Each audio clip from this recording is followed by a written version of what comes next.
एथर भल संख्यार अतिथि माने निजे आसीचंती मु भाबुची।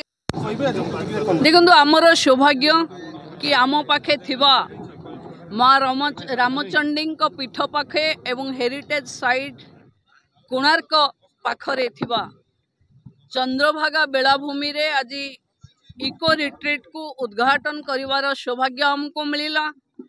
जो बेस्ट केप्ट सीक्रेट ओडिशा पर्यटन रो आमे विश्व दरबार पाखे ताकू अनावरण करने को चाहूँ खोलेवा को चाहूँ।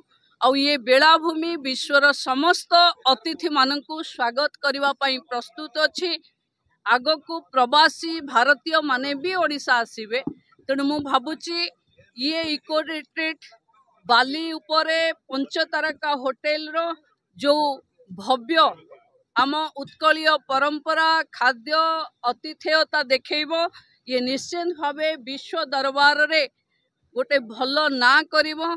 आज 6टी जगार जो इको रिट्रीट चली एथर भल संख्यार अतिथि माने निजे आसीचंती मु भाबुची एठी एथर मैरेज भी हबो कन्वेंशन भी हबो सेमिनार भी हबो तेणु मु भाबुची इको रिट्रीट रो एक नुआ रूप आम अंचल पई एक नुआ संभावनार पर्यटन आनीदबो।